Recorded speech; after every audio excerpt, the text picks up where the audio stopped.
Hello बच्चों, very welcome to Magnet brains.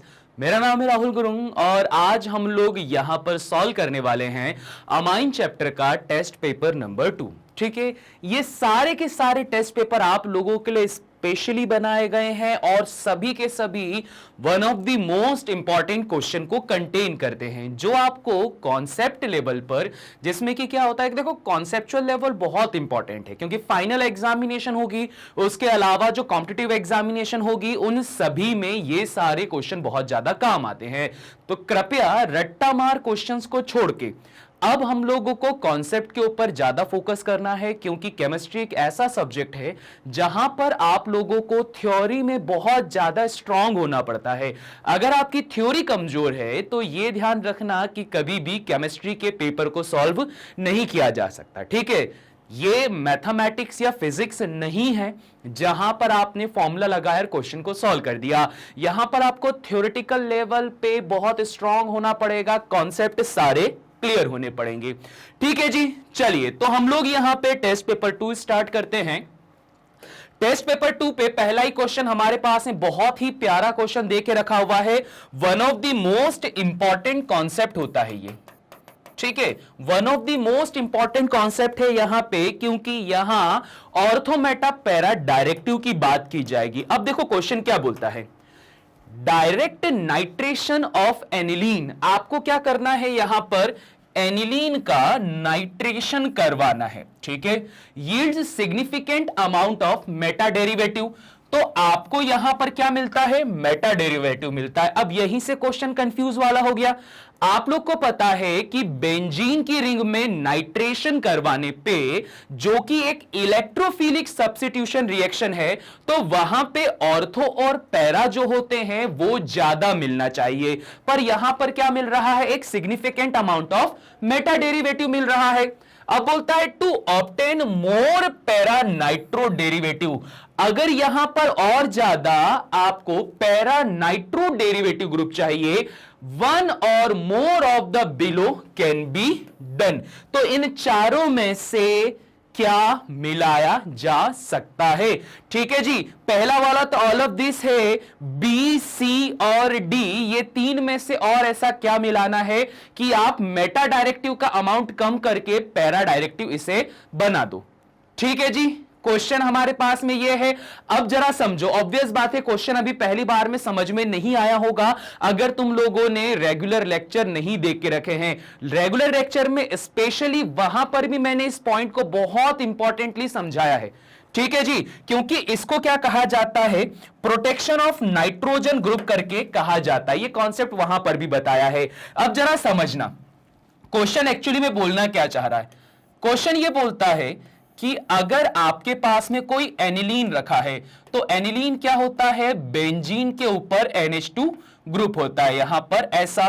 तो जब इसका नाइट्रेशन करवाया जाता है, तो नाइट्रेशन करते टाइम पर क्या होता है, आप यूज करते हो nitric acid HNO3 in acidic medium H2SO4, जिससे कि आपके पास में क्या मिलता है सर, आपको यहां पर मिलता है एक nitro group, that is NO2। और यहां पर भी ये नाइट्रो ग्रुप नेचर में कैसा होता है सर, पॉजिटिव होता है। ओके जी, अब अगर ये नाइट्रो ग्रुप नेचर में पॉजिटिव होगा तो ये क्या कहलाएगा सर, ये कहलाएगा आपके पास में एक इलेक्ट्रोफाइल। और हमें पता है कि बेंजीन में डीलोकलाइजेशन की वजह से यहां पे जो इलेक्ट्रोफिलिक ग्रुप होता है वो इस ऑर्थो और पैरा पोजीशन पे सबसे ज्यादा आता है। ठीक है, क्या होता है जी, यहां पर ये इस ऑर्थो पोजीशंस पे और पैरा पोजीशंस पे सबसे ज्यादा जाता है। ये कहानी है। और यहां पर भी अगर एनिलीन NH2 रखा है तो हर कोई एक ही बात बोलता है, सर यहां एक्स्ट्रा लॉन पेयर दिखाई दे रही है, सो फॉर दैट रीजन इलेक्ट्रॉनों को यहां आना चाहिए, यहां आना चाहिए, गाड़ी ऐसी जानी चाहिए। तो सबका दिमाग यहीं पर चलता है और सब यहीं पर फिर गलती कर जाते हैं। अब देखो गलती क्या होती है, जैसा मैंने बोला कॉन्सेप्चुअल लेवल पर यह क्वेश्चन बहुत ही प्यारा है।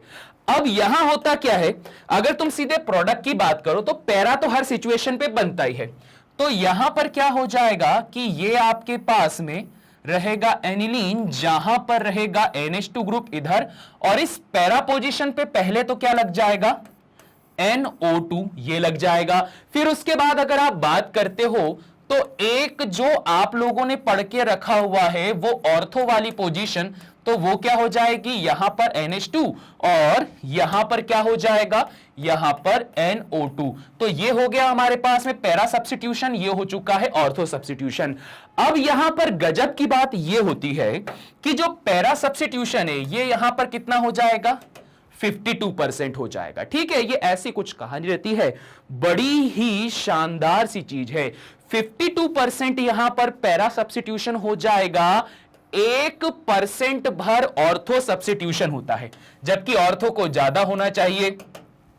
अगर यहां पर तीसरा केस बोला जाए तो तीसरा केस क्या होता है कि सर अगर आपने यहां पर इस एनिलीन को यूज करा है और इसका डायरेक्ट नाइट्रेशन करवाया in the presence of nitric acid plus sulphuric acid, जहां पर आपको again nitro group as a electrophile मिलता है, तो यहां पर क्या हो जाएगा सर, यहां पर इसका मेटा सब्स्टिट्यूशन भी होता है। मतलब ये जो नाइट्रो ग्रुप होता है ये मेटा पोजीशन पर भी आ जाता है। और सबसे कमाल की बात यह है कि मेटा वाले जहां पर हर एक रिएक्शन में माइनॉरिटी में आते हैं, वहीं पर यहां जो मेटा वाले होते हैं वो 47% पे आते हैं।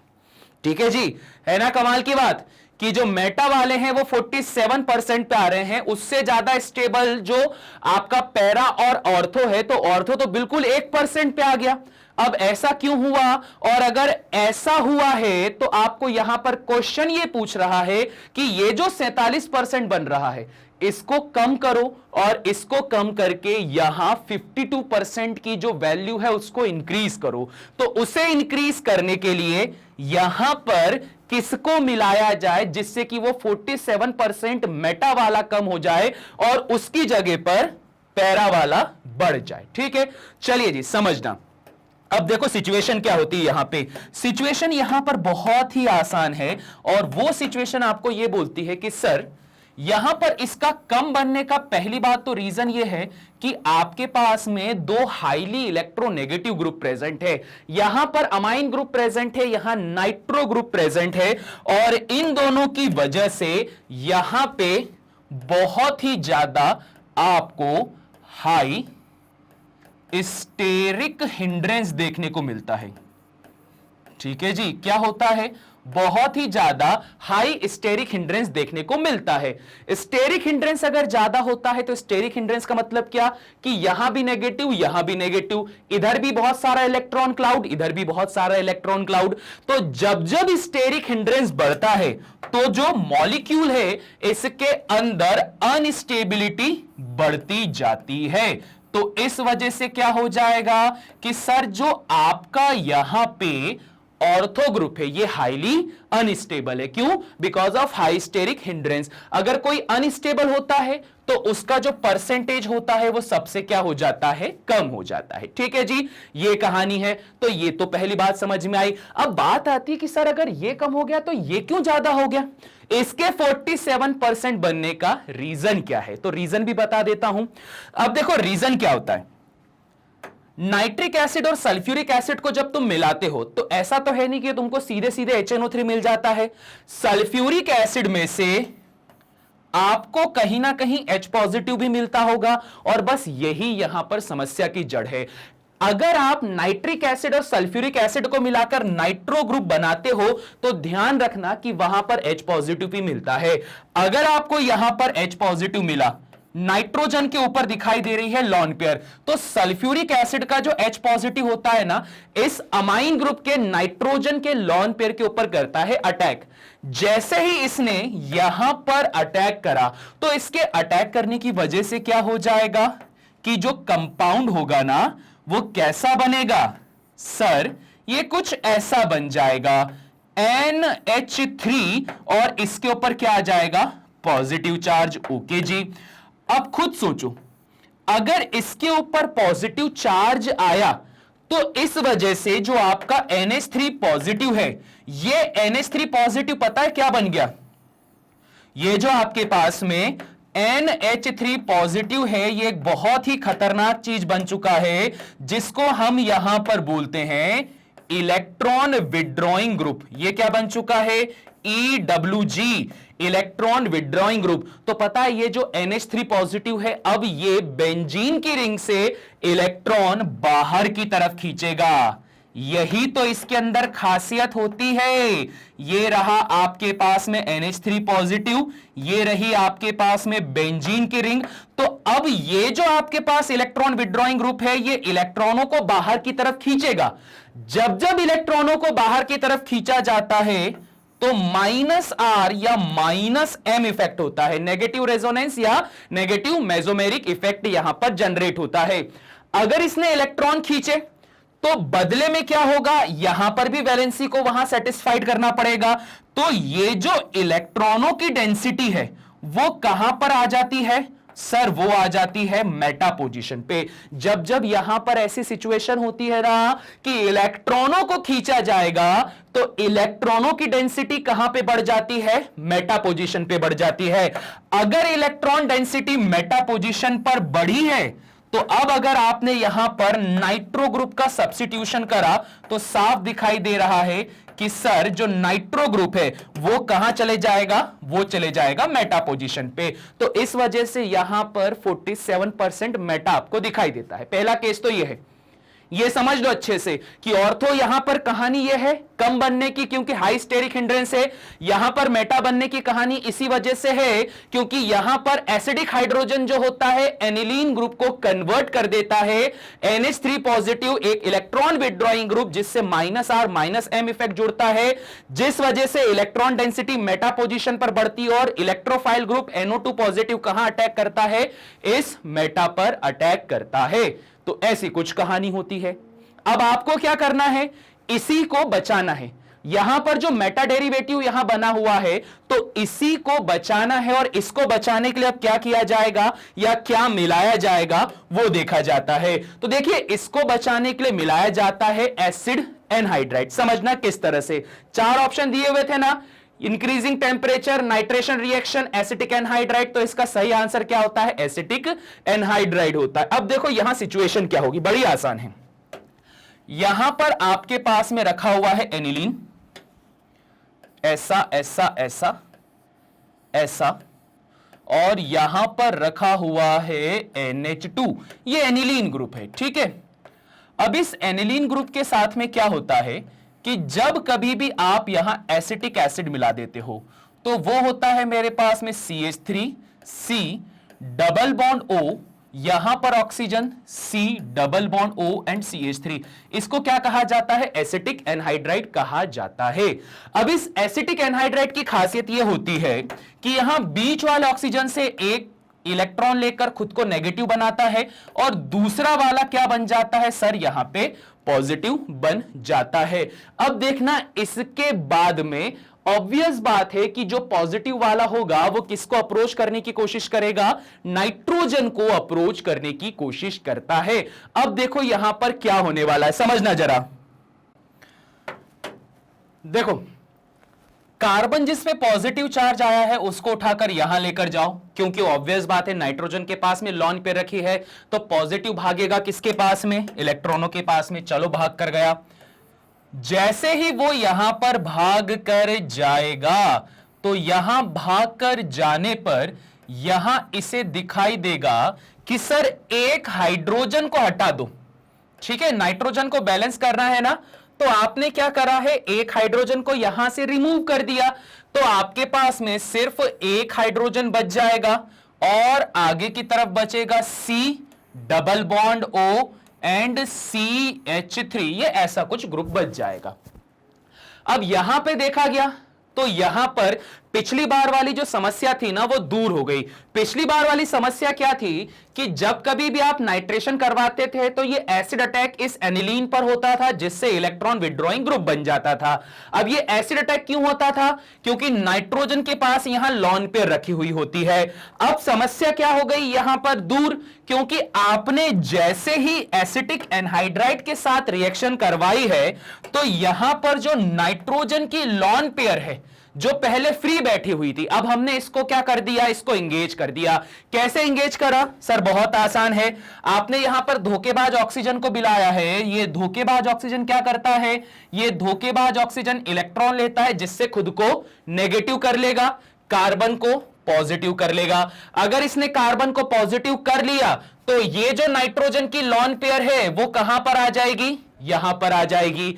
अगर ये यहां पर आ जाती है तो इसके ऊपर अगर आप एसिड अटैक करवाते हो, ठीक है, इसके बाद में अगर आप इस पर एसिड अटैक करवाते हो, कौन सा वाला, HNO3 प्लस H2SO4 वाला, तो यहां पर सल्फ्यूरिक एसिड में से जो आपके पास में H पॉजिटिव निकल रहा था वो उठकर यहां जाएगा ही नहीं, क्योंकि लॉन पेयर बची ही नहीं। अगर लॉन पेयर बची होती तो ये एसिड अटैक यहां पर होता।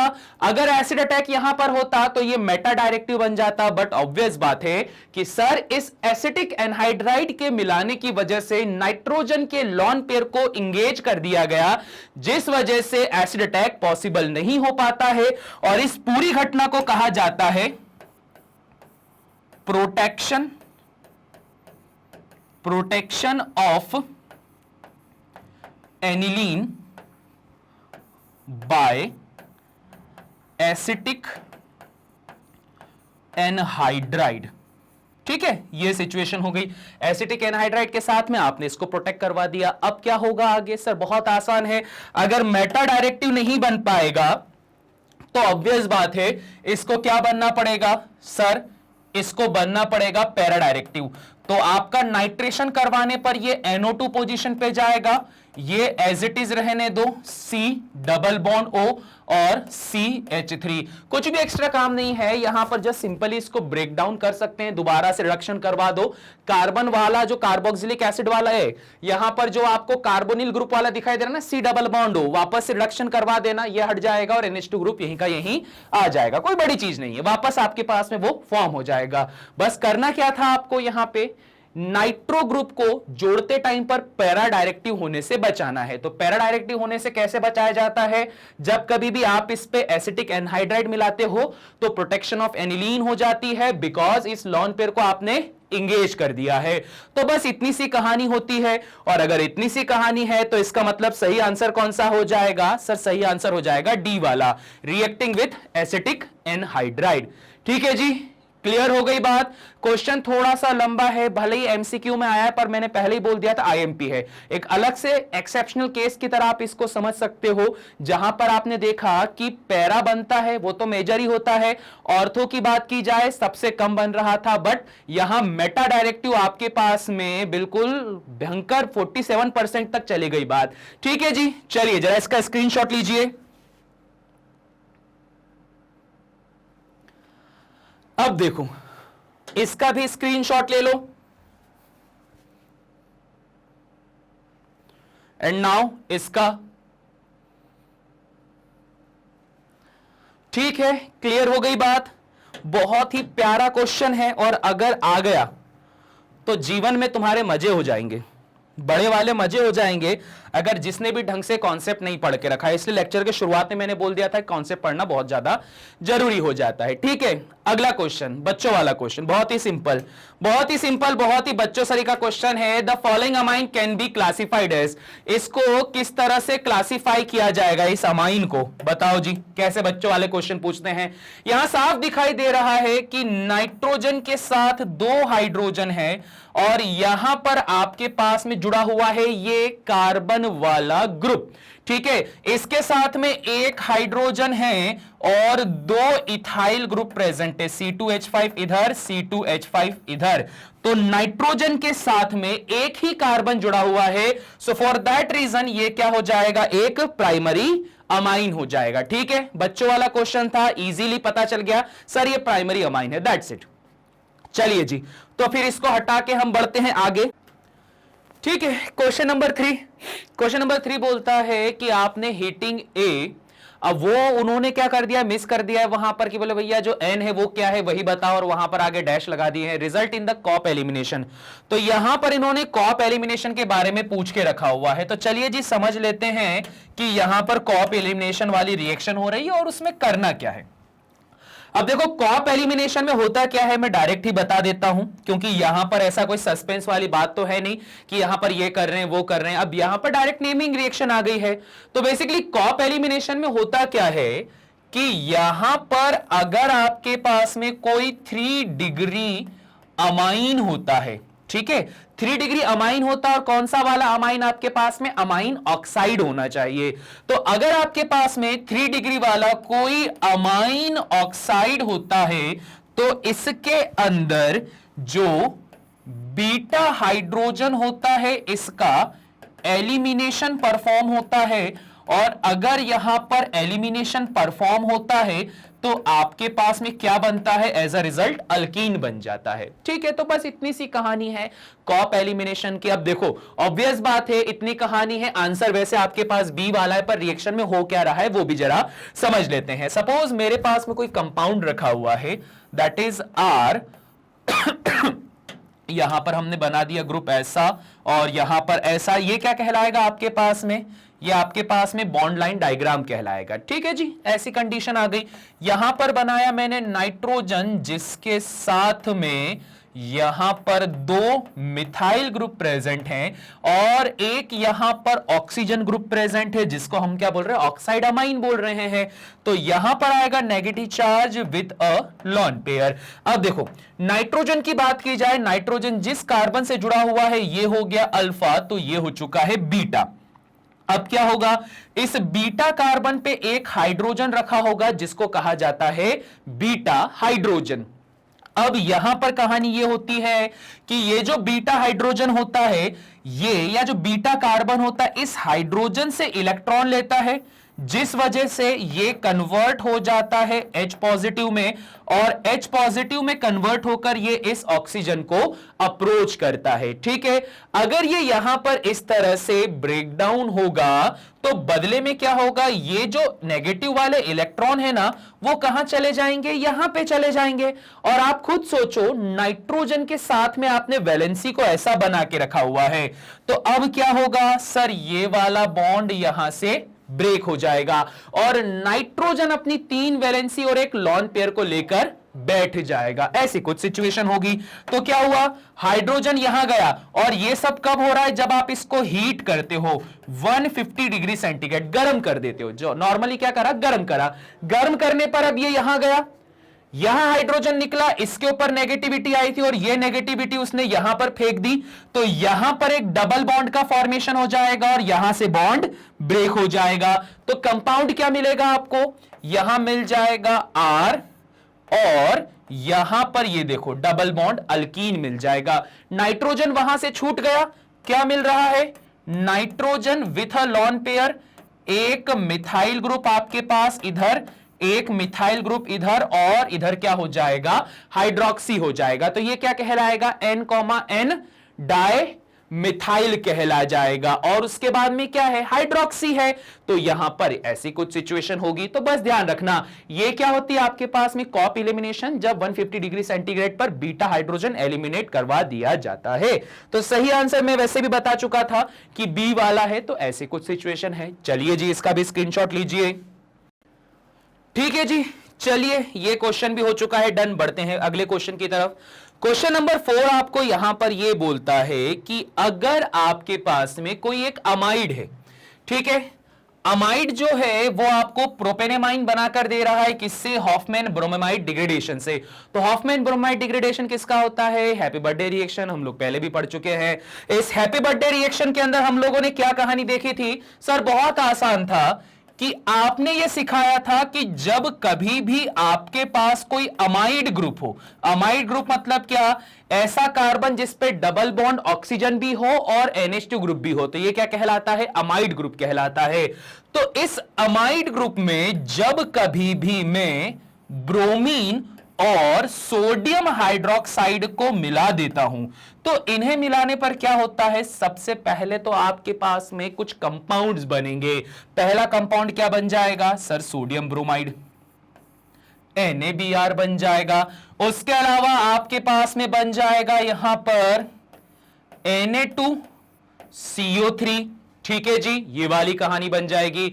और लास्ट में आपके पास में क्या बन जाएगा, आपके पास में वाटर का मॉलिक्यूल्स बन जाएगा। और इन सभी से one of the most important point, आपके पास में यहां पर क्या बन रहा है, प्राइमरी अमाइन बन रहा है, ये ध्यान रखो। तो होता क्या है कि जब कभी भी आपके पास में ये जो अमाइड ग्रुप होता है, जब आप इसका हॉफमैन ब्रोमेमाइड डिग्रेडेशन करवाते हो, तो हॉफमैन ब्रोमेमाइड डिग्रेडेशन करने पर एक कार्बन कम होता है और ये कन्वर्ट हो जाता है प्राइमरी अमाइंस में, ठीक है। तो ये प्राइमरी अमाइंस में कन्वर्ट हो गया। अब अगर ये सिचुएशन आपको समझ में आ गई तो यहां से आपको पॉइंट क्लियर हो जाना चाहिए कि जब भी हॉफमैन ब्रोमेमाइड डिग्रेडेशन होता है तो यहां पर आपके पास में loss of 1 carbon from amide ये दिखाई देता है, ठीक है, ऐसी कहानी है। तो आप यहां पर क्या बोला गया क्वेश्चन में, आपको यह बोला गया कि अगर आपने हैप्पी बर्थडे रिएक्शन बनाई है जिसमें आपको प्रोपेनामाइन मिल रहा है, प्रोपेनामाइन क्या होगा, CH3 CH2 CH2 and NH2, तो ये वाली कहानी बन रही है। तो ये प्रोपेनेमाइन किस अमाइड से बना होगा, तो आप बोलोगे सर ये एक ऐसे अमाइड से बना होगा जिसमें इससे एक कार्बन ज्यादा होगा।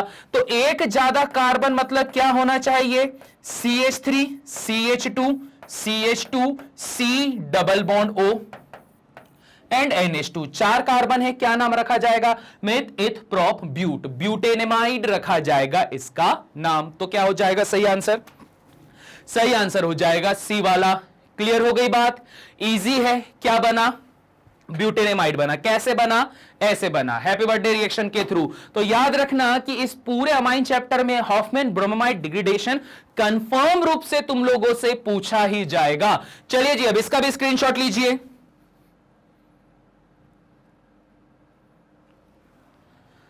ठीक है, क्वेश्चन नंबर आपके पास में 4 हो चुका है, डन। क्वेश्चन नंबर 5 पे बात करते हैं। Why does acetylation of amine group of aniline reduce its activating effect? ठीक है, इजी है। क्वेश्चन क्या पूछा गया कि जब आपके पास में एसिटाइलेशन की प्रोसेस करते हैं, एसिटाइलेशन की प्रोसेस में क्या होता है, कंपाउंड आपके पास बनता है CH3 C double bond O Cl। अब जरूरी नहीं कि यहां पर आप CH3 लो, यहां पर आप कोई भी अल्काइल ग्रुप ले लेते हो, तो इसको क्या कहा जाता है, एसिटाइल क्लोराइड, अगर CH3 ग्रुप आपके पास होता। तो एसिटाइलेशन करवाते हैं, तो एसिटाइलेशन ग्रुप के अंदर यह बोलता है कि आपके पास में एसिटाइलेशन करने पर जो अमाइन ग्रुप होता है ऑफ एनिलीन, ये क्या कर देता है, अपना जो एक्टिवेटिंग इफेक्ट है उसको खत्म कर देता। बहुत आसान है, अभी पहले वाले क्वेश्चन में भी सेम यही केस पढ़ा था हम लोगों ने, वहां पर एसिटिक एनहाइड्राइड से पढ़ के रखा हुआ था, अब यहां पर एसिटाइल क्लोराइड के साथ पढ़ लिया, बस सिंपल। तो देखो कहानी क्या होती है, आपने यहां पर सबसे पहले लेना है एनिलीन। एनिलीन क्या होता है, ये NH2 वाला ग्रुप, ये लीजिए। अब इसके बाद में आपने क्या करा, एसिटाइल क्लोराइड लेके रखा हुआ है, जो हो जाएगा RC double bond O Cl, और यहां पर आप क्या लोगे सर, यहां पर लोगे एनहाइड्रस AlCl3। तो ये क्या बन जाएगा, फ्रीडेल क्राफ्ट एसिटाइलेशन प्रोसेस बन जाएगी। इस फ्रीडेल क्राफ्ट एसिटाइलेशन प्रोसेस में क्या होता है, जो हमारे फूफा जी होते हैं क्लोरीन, वो गुस्सा होकर बाहर चले जाते हैं, कार्बन पे पॉजिटिव चार्ज छोड़ देते हैं, और उसका कारण कौन होता है, ये धोखेबाज ऑक्सीजन। अब यहां पर ये इलेक्ट्रोफिलिक ग्रुप आपके पास में बन चुका है, ये इलेक्ट्रोफिलिक ग्रुप अटैक करता है इस नाइट्रोजन पे, ठीक है। जैसे इसने इस नाइट्रोजन पे अटैक करा तो कहानी यहां पर बनती है कुछ ऐसी, ये रहा आपके पास में बेंजीन, ये रहा नाइट्रोजन विथ 2 हाइड्रोजन, और इस पर जुड़ चुका है group C double bond O and R, ये वाली कहानी बन चुकी है। अब क्या हुआ, नाइट्रोजन ने इलेक्ट्रॉन डोनेट करे हैं, सो फॉर दैट रीजन इस पर आ चुका है पॉजिटिव चार्ज।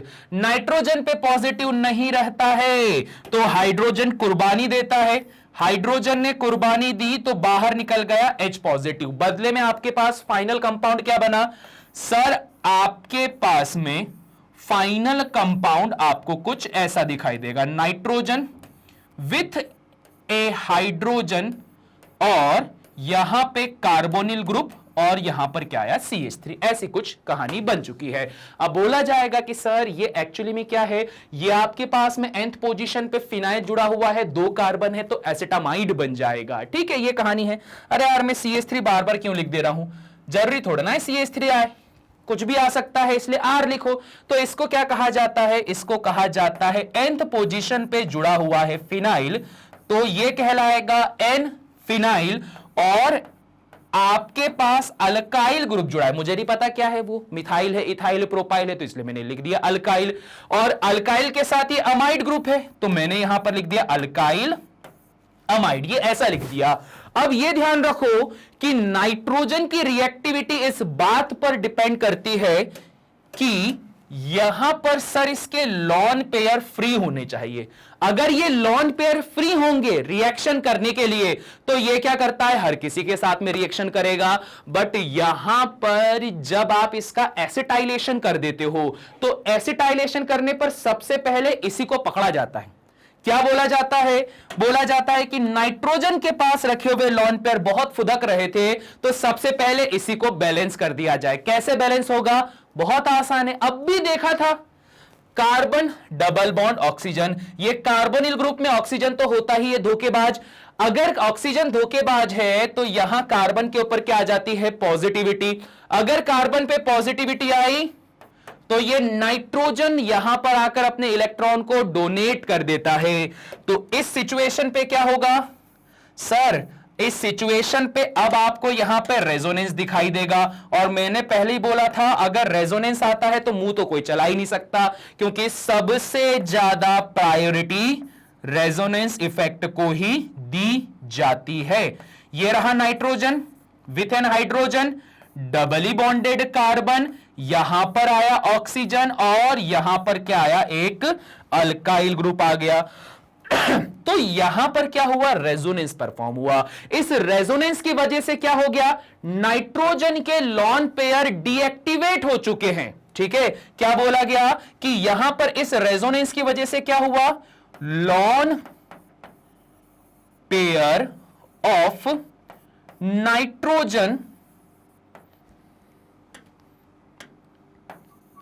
Are deactivated. इसको आपने डीएक्टिवेट कर दिया, और अगर डीएक्टिवेट कर दिया तो रिएक्शन कहां से करवाओगे? क्वेश्चन भी वही पूछ के रखा हुआ था कि why does acetylation of aniline group, इस एनिलीन ग्रुप का एसिटाइलेशन करने पर क्यों इसकी एक्टिवेटिंग इफेक्ट यहां पर कम हो जाती है? क्यों कम हो जाती? क्योंकि आपने उस नाइट्रोजन के लॉन पेयर को डीएक्टिवेट करा।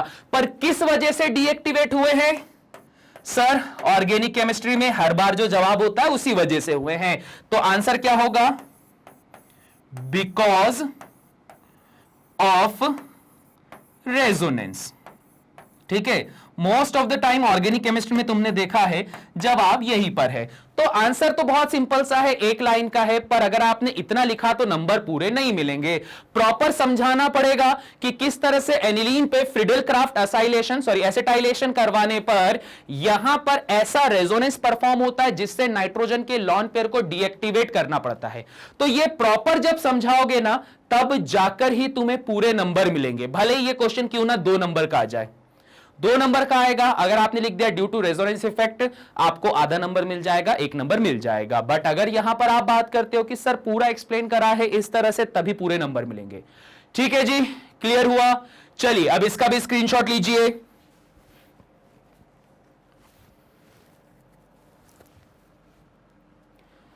ठीक, क्वेश्चन नंबर 5 डन। बात करते हैं आगे। अगला हमारे पास में है mention 1 commercial use of N, dimethyl aniline. ठीक है जी, बढ़िया, अच्छी चीज है, जिसको डीएमए बोल के रखा हुआ है। nth पोजीशन पे 2 मिथाइल ग्रुप लगा के रखे हुए हैं और ये एक्चुअली में क्या है? एनिलीन। तो सबसे पहले बता देते हैं कि सर इसका स्ट्रक्चर क्या है। एनिलीन क्या होता है? बेंजीन के ऊपर NH2 ग्रुप। पर आपने यहां से हाइड्रोजन को हटा दिया है और उसकी जगह पर 2 मिथाइल ग्रुप को लगा दिया, जिस वजह से एक टर्शरी एनलीन बन चुका, सॉरी टर्शरी अमाइन ग्रुप बन चुका है, और इसी को ही क्या कहा गया है शॉर्ट फॉर्म में DMA। अब देखो यहां पर होता क्या है, नाइट्रोजन की जो लॉन पेयर होती है, ये लॉन पेयर हमेशा रिएक्शन में पार्टिसिपेट करती है, और अगर लॉन पेयर पार्टिसिपेट करती है मतलब इलेक्ट्रॉन पार्टिसिपेट करते हैं, और इतने ह्यूमंगस रूप से अगर इलेक्ट्रॉन बार बार बाहर जा रहे हैं, बार बार बाहर जा रहे हैं, तो ऐसी सिचुएशन पे ऑब्वियस बात है कहीं ना कहीं रंगों से जुड़ी हुई बात होगी, कलर से जुड़ी हुई बात होगी। तो इसी वजह से यहां पर इसका यूज किया जाता है डाइज बनाने में, कलर बनाने में। जैसे आपके पास में क्या होता है, मिथाइल ऑरेंज, और ये जो मिथाइल ऑरेंज होता है इसका यूज किया जाता है एज अ इंडिकेटर। ठीक है, किस में यूज किया जाता है, एज अ इंडिकेटर के तौर पे यूज किया जाता है। आपने देखा होगा, अगर आपने टेस्ट पेपर 1 अभी तक सॉल्व कर लिया है तो टेस्ट पेपर 1 में इसी मिथाइल इंडिकेटर आई को निकालना होता है डाइएजो कपलिंग के द्वारा, तो वहां पर भी इस चीज को मैंने करवा के रखा हुआ है। क्लियर हो गई बात। इसके अलावा अलग अलग कलर बनाने में भी इसका यूज होता है, generally methyl orange as a indicator. इसके अलावा वॉयलेट कलर फॉर्म करने पे या जो ग्रीन कलर फॉर्मेशन होता है, तो वही बात है टेक्सटाइल इंडस्ट्रीज या ऐसी इंडस्ट्रीज जहां पर रंग रोगन की जरूरत होती है, कलर पोतने की जरूरत होती है, वहां पर इसका यूज होता है। ठीक है जी, क्लियर हुआ। चलिए फटाफट इसका भी स्क्रीनशॉट लीजिए।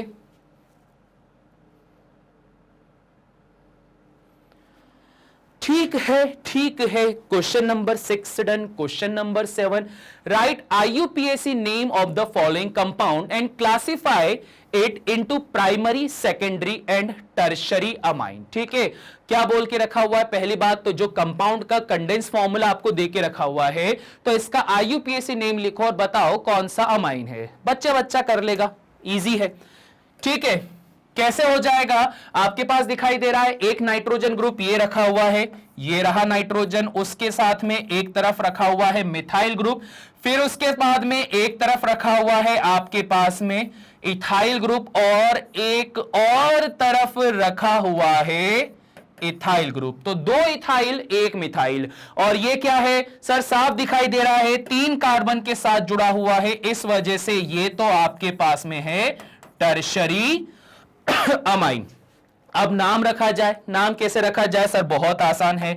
nth पोजीशन पे 2 बार इथाइल जुड़ा है, तो आप क्या लिखोगे, N, di ethyl. nth position पे 2 बार इथाइल जुड़ा हुआ है, और उसी nth पोजीशन पे मिथाइल भी जुड़ा हुआ है, तो N, di ethyl, N methyl, और लास्ट में अमाइन के लिए क्या लिख दोगे, पूरा पूरा अमाइन लिख दोगे।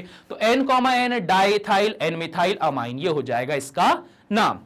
ठीक है जी, क्लियर हो चुका है, इजी है ये भी। चलिए अब इसी बात पे इसका भी स्क्रीनशॉट लीजिए।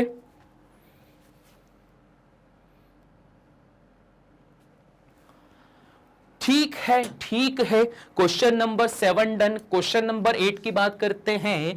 क्वेश्चन नंबर 8 बोलता है a complete the following conversion, nitrobenzene से बेंजोइक एसिड बनाना है। वाह जी वाह, बहुत बढ़िया। नाइट्रोबेंजीन से बेंजोइक एसिड बनाना है, चलिए देखते हैं किस तरह से बनेगा। शॉर्ट में पहले एक छोटा सा लिख दूं मैं इसको। नाइट्रोबेंजीन क्या होता है सर, बेंजीन के ऊपर nitro group, this is known as a nitrobenzene.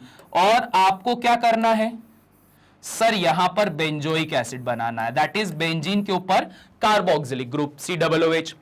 अब जब आपने यहां पर देखा कि ये करना है, तो आप सोच में पड़ गए कि यार सर कैसे होगा। एक एक स्टेप बाय स्टेप बात करते हैं।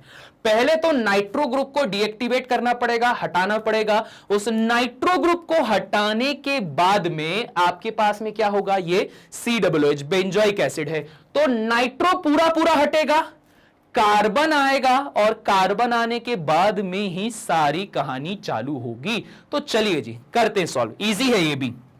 कैसे इजी है, सबसे पहले आपने लिया है यहां पर नाइट्रो ग्रुप, ठीक है, ये रहा नाइट्रोबेंजीन। अगर इस नाइट्रोबेंजीन में से मैं ऑक्सीजन को रिड्यूस करवा दूं, ठीक है, ऑक्सीजन को क्या करता हूं मैं यहां पे हटा देता हूं, तो ऑक्सीजन को हटाने पर मुझे क्या मिल जाएगा, अच्छा हटाएंगे किसकी मदद से, ये भी तो बहुत इंपॉर्टेंट है। देखो ऑक्सीजन जो होता है ना किसी भी मेटल्स के साथ में बहुत जल्दी से रिएक्शन करता है ना। ऑक्सीजन की कहानी क्या होती है, मेटल्स के साथ में जल्दी रिएक्शन करता है, और सबसे जल्दी रिएक्शन करने के लिए कौन आगे आता है, आयरन। तो अगर आपने आयरन और HCl लेके रखा हुआ है और सेकेंड टाइम पे फिर बेस के साथ इसकी रिएक्शन करवा दी, तो ऑक्सीजन पूरा पूरा रिमूव हो जाएगा, आयरन पूरा पूरा ऑक्सीजन खा जाएगा, और ऑक्सीजन खाने के बाद में जो आपका नाइट्रोबेंजीन ग्रुप है ये इससे कन्वर्ट कर देगा एनिलीन में। ठीक है जी, समझना जरा, ये किस में कन्वर्ट कर देगा इसे, सर ये कन्वर्ट कर देगा एनिलीन में, NH2, यहां एलिनीन बन गया। अगर इस एनिलीन का मैं डायअज़ोटाइजेशन करवा देता हूं, तो डायअज़ोटाइजेशन का मतलब क्या, डायअज़ोटाइजेशन का मतलब होता है कि इसे NaNO2 प्लस HCl के साथ मिला दिया जाए। तो जैसे इसे इस कंपाउंड के साथ में मिलाया जाएगा तो अच्छा टेम्परेचर भी मायने रखता है, 5 डिग्री सेंटीग्रेड का डिफरेंस होता है 273 से 278 केल्विन।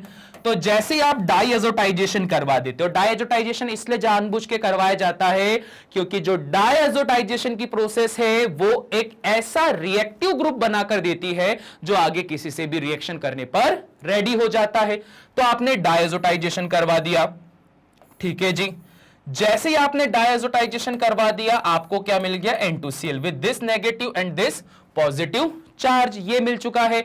इसे क्या कहा जाएगा, सर इसे कहा जाता है बेंजीन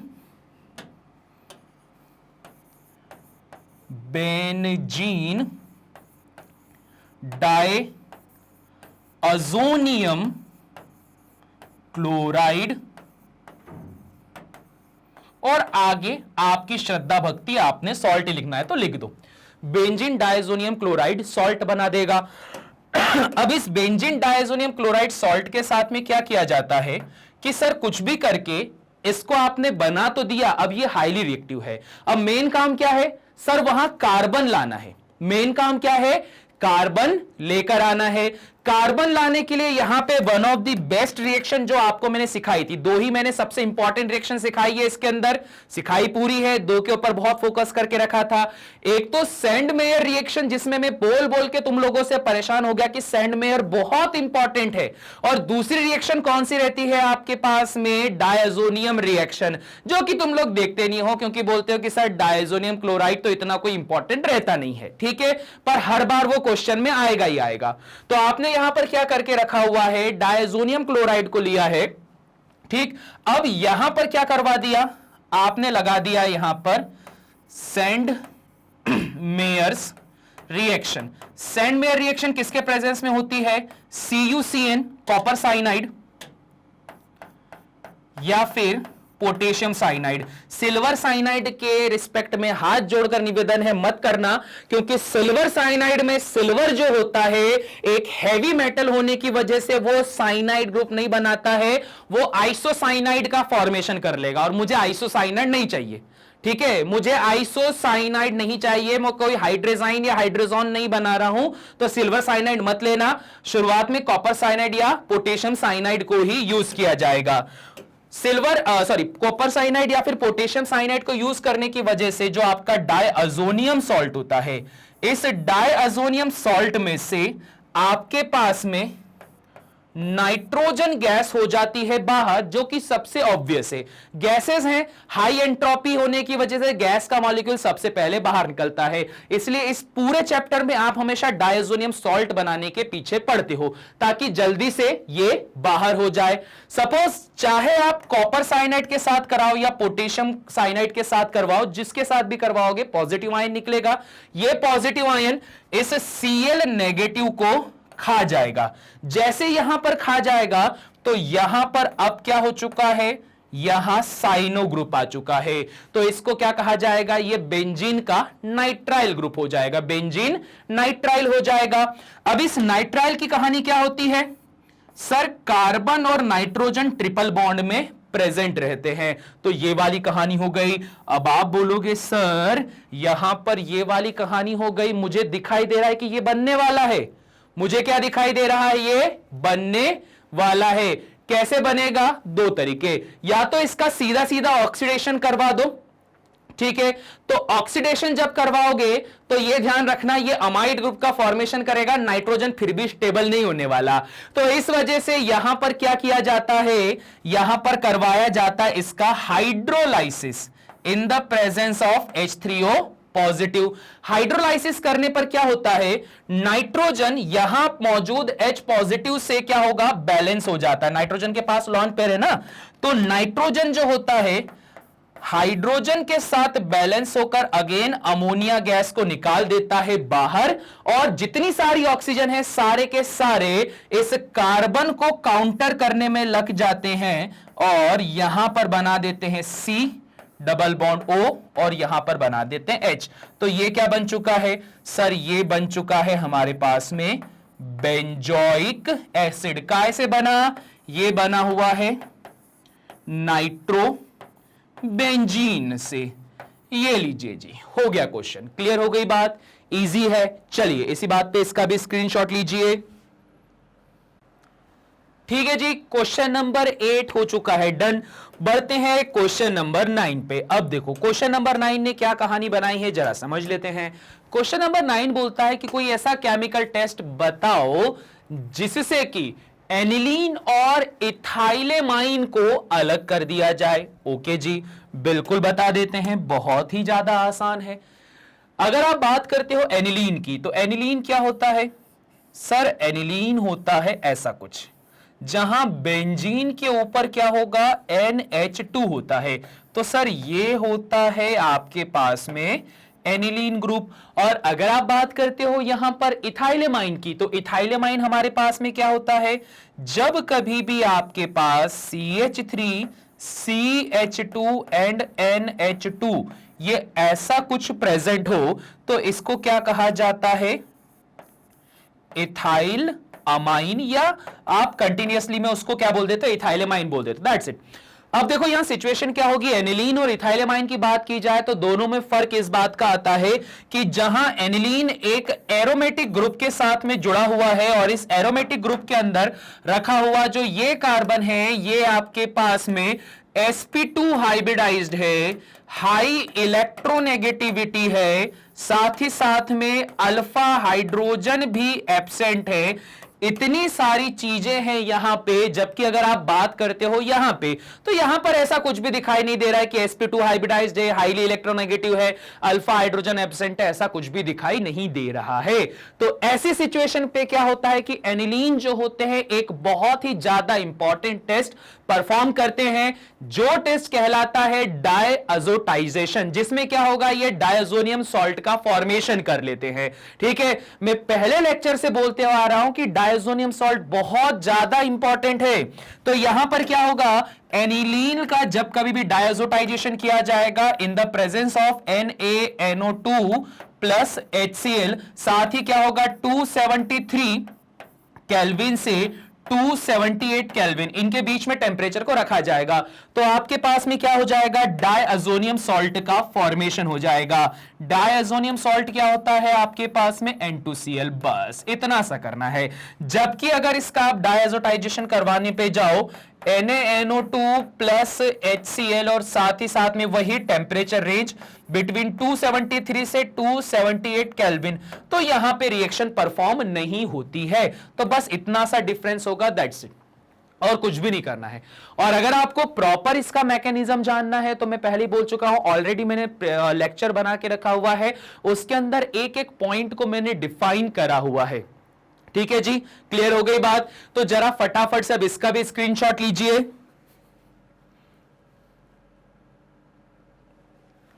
ठीक है, क्वेश्चन नंबर 9 हो चुका है, डन। क्वेश्चन नंबर 10 की बात करते हैं। Give one example of Hofmann bromamide degradation reaction. अच्छा, HBD हैप्पी बर्थडे रिएक्शन, मैं पहले ही बोल चुका हूं बहुत इंपॉर्टेंट HBD होता है यहां पर हैप्पी बर्थडे रिएक्शन। अब इस हैप्पी बर्थडे रिएक्शन में देखो इन्होंने नेमिंग रिएक्शन आपसे पूछ लिया पर पूछने का तरीका बदल दिया। इन्होंने क्या बोला कि जो नेमिंग रिएक्शन होती है हॉफमैन ब्रोमेमाइड डिग्रेडेशन रिएक्शन, इसका कोई एग्जांपल दे दो, इन्होंने ये बोल दिया।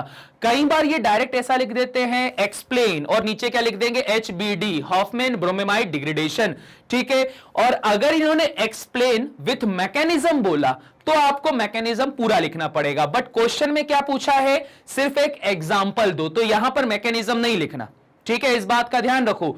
यहां पर मैकेनिज्म नहीं लिखना है, कृपया अपना समय बर्बाद मत करना मैकेनिज्म लिखने के लिए अगर नहीं पूछ के रखा है, वरना तुम ही लोगों को नुकसान होगा, बाद में जो बड़े क्वेश्चन रहेंगे उसके लिए टाइम नहीं मिलेगा। तो चलिए जी हॉफमैन ब्रोमेमाइड डिग्रेडेशन को यहां पर लिख देते हैं। सर बहुत ही सिंपल सी रिएक्शन है। हॉफमैन ब्रोमेमाइड डिग्रेडेशन क्या करता है, अमाइड को अमाइन में कन्वर्ट कर देता है। अब यहां एक एग्जांपल लेते हैं हम लोग।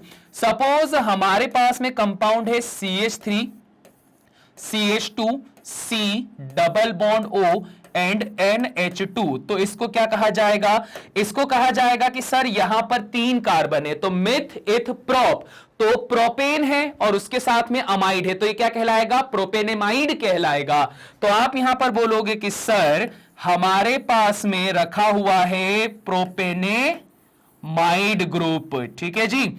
इस प्रोपेनेमाइड ग्रुप के अंदर अगर आपने यहां पर bromine plus 4 moles of sodium hydroxide को मिला दिया, तो हॉफमैन ब्रोमेमाइड डिग्रेडेशन आपको क्या करके देता है, सर हॉफमैन ब्रोमेमाइड डिग्रेडेशन का काम यह होता है कि यहां से ये इस कार्बोनिल ग्रुप को रिमूव कर देता है, गायब कर देता है।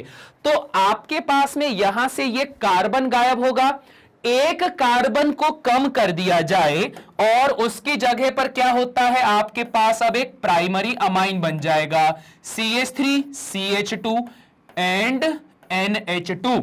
अब ये जो अमाइन बना है इसका नाम क्या है, 2 कार्बन इथाइल और अमाइन, तो इसका नाम क्या हो जाएगा, सर इसका नाम हो जाएगा इथाइलेमाइन हो जाएगा।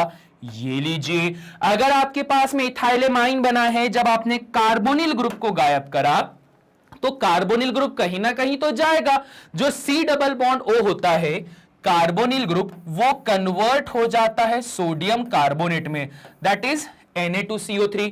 सोडियम कार्बोनेट आपके पास में बाय प्रोडक्ट है, तो जरूरी नहीं है कि आप इसका भी प्रॉपर नाम लिख दो, ठीक है। बाय प्रोडक्ट का इतना नाम लिखने की जरूरत नहीं पड़ती है, मेजर प्रोडक्ट का हमेशा ध्यान रखो, नाम लिखना इंपॉर्टेंट होता है।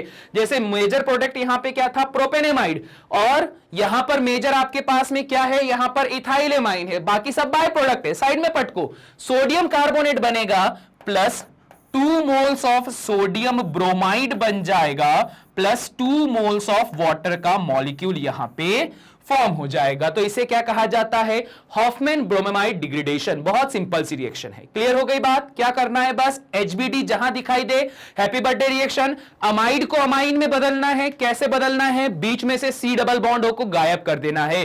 3 कार्बन होंगे तो यहां 2 बचे रह जाएंगे, this is known as Hofmann bromamide degradation, ठीक है। चलिए अब इसका भी स्क्रीनशॉट लीजिए।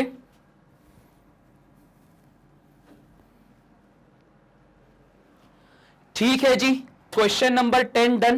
क्वेश्चन नंबर 11 पे बात करते हैं। ओके, आ गया हमारे पास में इस तरह का क्वेश्चन जिसको तुम लोग क्या बोलते हो कि जो क्वेश्चन नंबर 11 है ये आपके पास में क्या होता है, कंडीशन बेस्ड क्वेश्चन, ठीक है, या सिचुएशन बेस्ड क्वेश्चन, या बोला जाए कि भैया जो भी स्टेटमेंट वाले क्वेश्चन रहते हैं तो ऐसे कुछ कहानी आती है इसके अंदर, मतलब कुछ ऐसी सिचुएशन दे दी जिसमें आप बड़ा सा क्वेश्चन लिखोगे और उसका आंसर निकालोगे। और अगर आप यहां पर अभी इस क्वेश्चन को देख रहे हो तो ये ध्यान रखो कि ये मेरी गारंटी है कि जब एग्जाम होती है तो एग्जाम के अंदर अगर ऐसा सिचुएशन बेस्ड क्वेश्चन आता है या कॉन्सेप्ट बेस्ड ऐसा क्वेश्चन आता है तो इसके अंदर एक सीक्वेंशियल रिएक्शन वो जरूर डालेंगे, जैसे कि यहां पर दे के रखा हुआ है, ठीक है।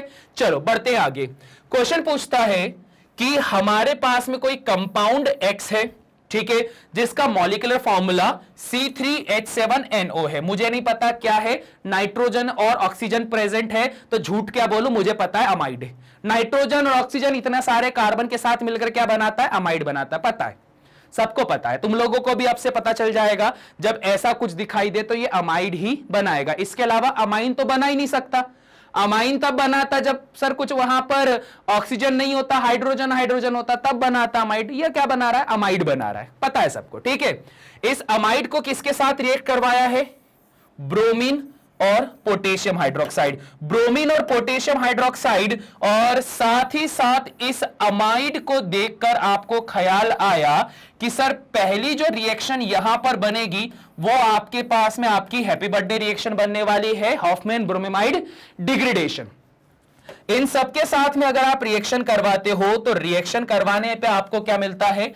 Y नाम का प्रोडक्ट मिलता है। तो Y नाम का जो प्रोडक्ट होता है, मतलब अगर मैं हॉफमैन ब्रोमीमाइड डिग्रेडेशन की बात करता हूं तो हॉफमैन ब्रोमीमाइड डिग्रेडेशन अमाइड को किस में कन्वर्ट कर देता है?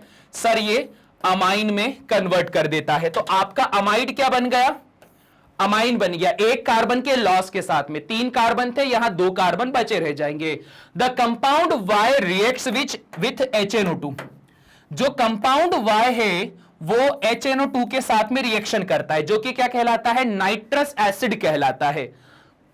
ये नाइट्रस एसिड जो होता है वो क्या करेगा? इथेनॉल देता है और नाइट्रोजन गैस देता है। Identified the compound X and Y। Question पूरा होने से पहले हम लोग यहां पे कंपाउंड आइडेंटिफाई करके बैठ गए कि X और Y क्या होने वाला है। ब्रोमीन पोटेशियम हाइड्रोक्साइड दिख गया। देखो NaOH नहीं दिखा, टेंशन मत लेना, क्योंकि NaOH भी बेस होता है, KOH भी बेस होता है, दोनों ही बेस हैं। तो बेस प्लस ब्रोमीन को साथ में मिलाया जाता है तो यहां पर क्या होता है? हैप्पी बर्थडे रिएक्शन, जिसमें अमाइड ग्रुप अमाइन ग्रुप में कन्वर्ट हो जाता है। तो अब देखो सॉल्व तो कर लिया है, पर वो बोलते हैं ना कि क्या बोला जाता है उसको, फॉर्मेलिटीज के लिए इस क्वेश्चन का आंसर भी लिख देता हूं मैं। वैसे तुम लोगों को भी हो ही गया होगा क्लियर कि करना क्या है। C3H7NO है, C3H7NO क्या हो जाएगा? CH3 CH2 C double bond O NH2, ठीक है। 2 2 4 5 6 7, 3 ये 1 ये, इसका नाम क्या हो जाएगा? सर 4 कार्बन, सॉरी 3 कार्बन है, 3 कार्बन मतलब मेथ एथ प्रोप, तो नाम क्या हो गया? सर इसका नाम हो गया प्रोपेनेमाइड। इसका नाम हो गया प्रोपेनेमाइड। प्रोपेनेमाइड की कहानी क्या होती है कि बीच में से इस कार्बोनिल ग्रुप को आप यहां पर से गायब कर दो। कब ये गायब होगा? सर जब इसका हैप्पी बर्थडे मनाया जाएगा। हैप्पी बर्थडे कब मनाया जाता है? ब्रोमीन प्लस बेस के साथ। जरूरी नहीं है कि NaOH हो, KOH भी हो सकता है। हैप्पी बर्थडे मनाया तो आपका जो प्रोपेनेमाइड था वो किस में कन्वर्ट हो जाएगा? सर वो कन्वर्ट हो जाएगा इथेनेमाइन के अंदर, ठीक है। इथेनेमाइन के अंदर कन्वर्ट हो गया। इसका भी मैं नाम लिख देता हूं। सर ये हो चुका है इथेनेमाइन, ठीक है, या इथेनामाइन।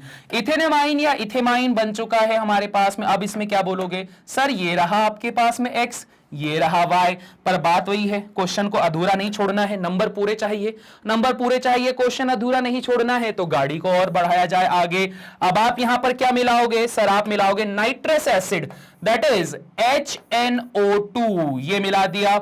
नाइट्रस एसिड को जब कभी भी मिलाया जाता है तो आपको यहां पर जो अमाइन ग्रुप होता है वो अल्कोहल में कन्वर्ट हो जाता है। तो आपके पास में क्या मिल जाएगा? अमाइन ग्रुप कन्वर्ट अगर अल्कोहल में हो गया तो मिलेगा CH3 CH2OH plus nitrogen gas आपको मिल जाएगी। तो ये क्या बन जाएगा? CH3 CH2OH। इसको कहा जाता है आपके पास में इथेनॉल, ये कहा जाता है। तो अगर इस क्वेश्चन को जब आप सॉल्व करोगे तो इतना ऊपर ये से जो हरा नीला पीला है वो तुमको समझाने के लिए करके रखा हुआ है, और यहां पर आंसर ऐसे लिख देना। और जैसा मैं हर बार बोलता हूं, एक क्वेश्चन को 4 बार पढ़ना सबसे बड़ी बेवकूफी होती है, क्योंकि 4 बार पढ़ने पे होना जाना कुछ नहीं है। अगर आता है तो आ जाएगा, नहीं आएगा तो तुम टाइम बर्बाद करोगे, दैट्स इट, और कुछ भी नहीं है। इसीलिए जब भी क्वेश्चन को सॉल्व करते हो तो क्वेश्चन को पढ़ते जाओ, डाटा कलेक्ट करते जाओ। क्वेश्चन को पढ़ते पढ़ते जब तुम एंड तक पहुंचोगे तो तुम्हारे पास एक डाटा कलेक्ट हो जाएगा, और किसी भी ऑपरेशन को अगर आपको फाइनलाइज करना है तो डाटा की रिक्वायरमेंट होती है। तो ये सारा डाटा क्वेश्चन पढ़ते पढ़ते निकाल लो, ठीक है। पुराना तरीका भूल जाओ, कि एक बार क्वेश्चन पढ़ के देखो, जो हमारे पता नहीं कब से बोलते आ रहे सब लोग बोले ऐसा, एक बार क्वेश्चन पढ़ के देखो, समझ में नहीं आया तो 2 बार पढ़ो, 3 बार पढ़ो, 4 बार पढ़ो, 4 बार पढ़ने में क्वेश्चन समझ में आ जाएगा, और उसको 4 बार पढ़ने में वो तो समझ में आ गया, पर उसके चक्कर में जो क्वेश्चन इजी थे वो मेरे दिमाग से उतर गए। तो ये काम नहीं करना है। जब भी क्वेश्चन सॉल्व करो, पढ़ते जाओ, डाटा कलेक्ट करते जाओ, कलेक्ट करते करते क्वेश्चन को सॉल्व करो। यही सबसे बेस्ट तरीका होता है क्वेश्चन को सॉल्व करने का। चाहे तुम इसको शॉर्ट ट्रिक समझ लो, चाहे तुम इसको कोई टेक्निक समझ लो, बट मैं हमेशा बोलता हूं कि ये ना कोई ट्रिक है ना कोई टेक्निक है, बस सिंपली एक वे है जिससे आप क्वेश्चन को सॉल्व कर रहे हो, बस। ठीक है, चलो इसका भी स्क्रीनशॉट लो, देन गाड़ी आगे बढ़ाएं हम। ठीक है जी, क्लियर हो गई बात। चलिए बढ़ते हैं आगे। अगला क्वेश्चन है arrange the following in increasing order of their basic strength. आ गया वही क्वेश्चन जिसका मुझे इंतजार था।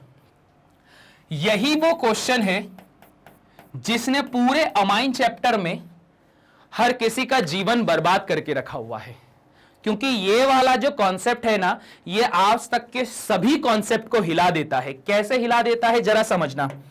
अब यहां पर वैसे मैंने इसके ऊपर डेडिकेटेड लेक्चर पूरा बना के रखा हुआ है, आप चाहो तो उसको देख सकते हो। आगे भी उसमें भी मैं कुछ टेक्निक्स वगैरह आपको और बताऊंगा, बट अभी अगर आप इस लेक्चर को देख रहे हो तो जरा इस पॉइंट को समझना, क्योंकि यह पॉइंट बड़ा खतरनाक है। हम लोगों ने शुरू से एसिड बेस का कॉन्सेप्ट यह देखा है कि जब जब प्लस आई इफेक्ट बढ़ता है तो एसिडिटी कम होती है। तो ऑब्वियस बात है इसका उल्टा जो होगा, बेसिसिटी बढ़ जाएगी। ये कॉन्सेप्ट पढ़ के रखा हुआ है, पर यह कॉन्सेप्ट आपने कब पढ़ा हुआ है? जब आप बात करते हो हाइड्रोकार्बन्स की। ठीक है, जब किसकी बात करते हो? हाइड्रोकार्बन्स की। पर यहां पर अगर हाइड्रोकार्बन का एक डेरिवेटिव आ जाए जिसको हमने बोल के रखा हुआ है अमाइंस, तो यहां अमाइंस के अंदर सिचुएशन कुछ अलग हो जाती है।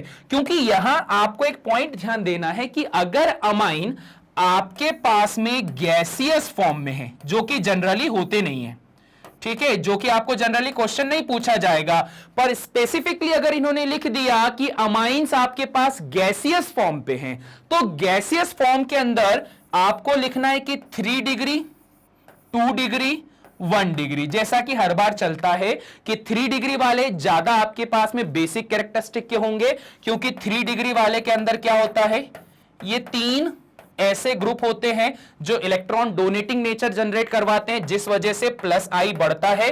प्लस आई बढ़ने से बेसिसिटी बढ़ जाती है। ध्यान रखना, पर इस पॉइंट को बिल्कुल दिमाग में बिठाओ कि यह बात सर किसके लिए बता रहे हैं? सर ये बता रहे हैं गैस फेज के लिए। ये मैंने स्पेसिफिकली गैसों के लिए बताया है, पर तुम लोगों को जो मैक्सिमम टाइम क्वेश्चन आता है अमाइंस का, ठीक है, ये जो अमाइंस का क्वेश्चन तुम लोगों को मैक्सिमम टाइम पूछा जाता है, ये होता है हमेशा लिक्विड फेज के लिए। ध्यान रखना, किस चीज के लिए होता है? ये होता है आपके पास में लिक्विड फेज के लिए। और अगर आप लिक्विड फेज में बात करते हो तो लिक्विड फेज में 2 सिचुएशन होती है। सिचुएशन नंबर 1 होती है जब आप यहां पर इथाइल ग्रुप को अटैच करते हो। ठीक है, पहली सिचुएशन क्या होगी? फॉर C2H5 इथाइल ग्रुप के लिए। ठीक है, पूरा अभी मैं एक्सप्लेन नहीं कर सकता हूं, वरना ये लेक्चर बहुत लंबा हो जाएगा। शॉर्ट में अभी बता दे रहा हूं। इसके अलावा अगर पूरा डिटेल जानना है क्या होता है क्या नहीं होता है, तो चेक जरूर करना, इसके ऊपर वीडियो मैंने बना के रखा है। और भी मैं एक डिटेल वीडियो बनाऊंगा ताकि आप लोगों को क्लियर हो जाए कि अमाइन की बेसिसिटी इतनी खतरनाक क्यों होती है। अगर आप अभी शॉर्ट फॉर्म में देख रहे हो तो फटाफट में बताता हूं कि इथाइल ग्रुप में यहां पर जो सिचुएशन होती है, तो यहां पर 2 डिग्री अमाइन की बेसिसिटी सबसे ज्यादा होती है। ठीक है, उसके बाद क्या होता है? 3 डिग्री, और उसके बाद क्या होता है? 1 डिग्री। ये याद रखना, इथाइल के लिए क्या है? 2, 3, 1। पर वहीं अगर मैं केस नंबर 2 की बात करता हूं for methyl group, methyl group क्या होता है? CH3। तो मिथाइल ग्रुप में कहानी बदल जाएगी। मिथाइल ग्रुप में क्या हो जाएगा? 2 डिग्री स्टिल सबसे ज्यादा बेसिक होगा, उसके बाद में नंबर आएगा 1 डिग्री, और उसके बाद में नंबर आएगा 3 डिग्री का। तो ये वाली कहानी हो जाती है। ठीक है जी, क्लियर हो गई बात। इसके अलावा कुछ और भी पॉइंट आते हैं जिसमें से अब आपको ध्यान रखना है कि अगर मैं पॉइंट नंबर 3 की बात करता हूं तो बीच में आया हुआ है अमोनिया। ठीक है, बीच में क्या आया है? अमोनिया। अमोनिया खुद में अपने आप एक बेस होता है, दैट इज NH3। पर जो अमोनिया की बेसिसिटी होती है वो कम होती किससे? इस Rn वाले ग्रुप से। हो सकता है RNH2 हो जाए, प्राइमरी सेकेंडरी टर्शरी जो भी हो जाए, तो आपके पास अमोनिया की इससे वैल्यू कम होती है। पर अगर आपके पास में कोई बेंजीन ग्रुप जुड़ा हुआ, जैसे एनिलीन जुड़ा हुआ है, तो अमोनिया की जो बेसिसिटी होती है वो इस एनिलीन से तो ज्यादा होती है। क्यों? क्योंकि सर यहां पर एनिलीन में बेंजीन जुड़ा है। बेंजीन का काम क्या होता है सर? वो रेजोनेटिकली स्टेबल होता है, और अगर नाइट्रोजन बेस है तो वो उसकी लॉन पेयर की वजह से बेस है, और अगर ये बेंजीन में जुड़ जाएगा तो बेंजीन उसके लॉन पेयर खा जाता है। तो इस वजह से यहां पर बेसिसिटी सबसे कम होती है बेंजीन में। तो इन्हीं कुछ पॉइंट्स को हम लोग ध्यान रखते हुए क्वेश्चन को सॉल्व करते हैं। यहां पर आपको ऑर्डर ऑफ प्रायोरिटी क्या बताना? Increasing order of basic strength बताना है। ठीक है जी, बता देते हैं। आपके पास में कुछ कंपाउंड देके रखे हुए हैं, अब यहां पर डिस्कशन करते हैं। यहां पर एरोमेटिक वाले जो होते हैं उनकी बेसिसिटी कम होती है, और जो नॉन एरोमेटिक होते हैं, नॉर्मली एलिफेटिक ग्रुप होते हैं, उनकी बेसिसिटी ज्यादा। और यहां देखो इथाइल ग्रुप है, दिख रहा है C2H5, फिर कहां दिखाई दिया? C2H5। तो यहां इथाइल ग्रुप है। इथाइल ग्रुप में ऑर्डर क्या होता है? 231। तो यहां अगर देखा जाए तो ये क्या है? 2 डिग्री इथाइल है। ओके जी। फिर यहां देखा जाए तो यहां पर क्या है? ये 1 डिग्री इथाइल है। तो यहां पर मैं जरा लिख दूं, ये क्या है? 1 डिग्री इथाइल है। ये क्या है? 2 डिग्री इथाइल है। इंक्रीजिंग ऑर्डर में लिखना है तो सबसे ज्यादा नेचर में बेसिक कौन हो जाएगा sir? 2 degree ethyl, that is C2H5 twice NH। ठीक है, ये हो गया। इससे कम बेसिक कौन होगा? इससे कम बेसिक हो जाएगा आपके पास में ये प्राइमरी वाला, दैट इज C2H5 NH2। ठीक है, 2 को हम लोगों ने यहां पर खत्म कर दिया है। 2 को खत्म करने के बाद में बचे हुए को हम जरा समझ लेते हैं। अब देखो अगला वाला देखा जाए तो मेरे पास में क्या है? CH2 NH2 प्राइमरी अमाइन देके रखा हुआ है जी। प्राइमरी अमाइन आपके पास में जो देके रखा हुआ है, अरे प्राइमरी अमाइन कहां से देके रखा? मैं भी सोच में पड़ गया, मैं लगा यार CH2 के साथ में प्राइमरी अमाइन कहां से आ गया है? पूरा कंपाउंड तो ये है जी, ये है पूरा कंपाउंड ये है C6H5CH2NH2। मतलब ये है कि पहले बेंजीन है, बेंजीन के बाद में एक मिथाइल ग्रुप है और उसके बाद NH2 है। वाह जी वाह, बच गए। अभी इस क्वेश्चन ने पूरा कंफ्यूजन क्रिएट कर दिया होता। और एक हमारे पास में क्या है सर? ये बेंजीन के साथ NH2, जो कि क्या है आपके पास में? एनिलीन ग्रुप है, और बीच में क्या बैठा है? अमाइन अमोनिया बैठा हुआ है। तब आप क्या बोलोगे? सर हमको पता है कि जो ये बेंजीन वाले ग्रुप होते हैं ना, इससे तो ज्यादा बेसिक होता है अमोनिया। ठीक है, भले ही इससे कम हो पर बेंजीन वाले ग्रुप से तो ज्यादा होता है। इस वजह से आप यहां पर क्या लिखने वाले हो? आप लिखने वाले हो यहां पर अमोनिया, दैट इज NH3। उसके बाद में क्या होगा सर? 2 ऑप्शन है, एक में आपके पास पूरा बेंजीन है और एक में बेंजीन से पहले CH2 है। तो मैंने क्या बोला था? बेंजीन में रेजोनेंस होने की वजह से तुम लॉन पेयर खा जाओगे, और लॉन पेयर खा जाओगे तो बेसिसिटी सबसे कम हो जाएगी। इसी वजह से जो सबसे कम बेसिसिटी होगी वो कहां होगी? C6H5NH2। पर इससे ज्यादा कहां होगी? C6H5CH2 एंड NH2 पर। तो यहां पर हो जाएगी। तो ये लीजिए जी, ये हो चुका है हमारे पास में बेसिसिटी का ऑर्डर फॉर फर्स्ट। अब बात करते हैं इसी बेसिस पर सेकंड वाला। सेकंड वाले पे अगर मैं बात करता हूं तो सेकंड वाले पे ध्यान दीजिएगा, कौन कौन से पहले इथाइल और मिथाइल ग्रुप हैं, जरा उसको अलग कर लिया जाए। तो यहां पर मैंने देखा कि 3 इथाइल ग्रुप हैं, 2 इथाइल ग्रुप हैं और 1 इथाइल ग्रुप है। ठीक है जी। और उसके बीच में क्या है, यहां पर ये बेंजीन वाला, तो बेंजीन वाले की बेसिसिटी सबसे कम। अगर बेंजीन की बेसिसिटी सबसे कम तो सबसे पहले कौन आ जाएगा, इंक्रीजिंग ऑर्डर में लिखने की वजह से C6H5NH2, सबसे कमजोर बेस कौन सा होगा, ये वाला। ठीक है, उसके बाद ऑर्डर क्या होता है इथाइल ग्रुप के लिए 231, तो 231 को जरा चेक करा जाए, 2 डिग्री वाला कौन है, ये। तो क्या आ जाएगा मेरे पास में C2H5 ट्वाइस NH, और उसके बाद में चेक करा जाएगा तो हमारे पास में क्या है, 2 के बाद 3 डिग्री, 3 डिग्री पे हमारे पास में ये रखा हुआ है C2H5 थ्राइस N, और लास्ट में क्या आ जाएगा 1 डिग्री, जो कि हो जाएगा C2H5NH2। ठीक है, ये कहानी हो जाएगी। और ये सारी घटनाएं क्यों हो रही हैं सर, ये सारी घटनाओं का सिर्फ एक ही रीजन है जिसको बोला जाता है स्टेरिक हिंड्रेंस। ठीक है, इन सारी घटनाओं का एक ही रीजन है जिसको कहा जाता है स्टेरिक हिंड्रेंस। स्टेरिक हिंड्रेंस का मतलब क्या होता है, देखो ये जो बड़े बड़े ग्रुप होते हैं ना इथाइल मिथाइल के, तो ये बड़े ग्रुप की वजह से यहां पर वो जो लॉन पेयर होती है उसके ऊपर इफेक्ट पड़ता है, जिस वजह से ऑर्डर 1 to 3 ना होते हुए या 3 to 1 ना होते हुए ये बन चुका है। ठीक है, डिटेल्ड लेक्चर ऑलरेडी अवेलेबल है, वहां पर कृपया चेक कर ले, यहां पर शॉर्ट फॉर्म में हम इसको पढ़ रहे हैं। अगला वाला, अब देखो अगले वाले में क्या है, मुझे मिथाइल मिथाइल ग्रुप दिखाई दे रहे हैं, तो मिथाइल ग्रुप को चेक करना है, 1 डिग्री मिथाइल, 2 डिग्री मिथाइल और 3 डिग्री मिथाइल।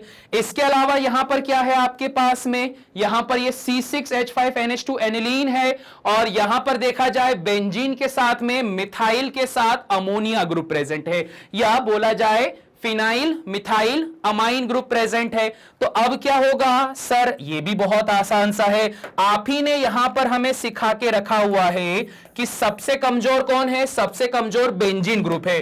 तो बेंजीन ग्रुप की कहानी क्या होगी, C6H5NH2 सबसे कमजोर, इससे ताकतवर कौन, जिसमें बेंजीन के साथ एक CH2 जुड़ा हुआ है, तो C6H5CH2, और यहां पर क्या आया है NH2। और इसके बाद देखा तो गाड़ी क्या है 213 के लिए देखा जाए तो यहां पर आपके पास सबसे कमजोर कौन है, 3 डिग्री वाला इन सभी में से, तो यहां पर मैं लिख देता हूं CH3 थ्राइस नाइट्रोजन।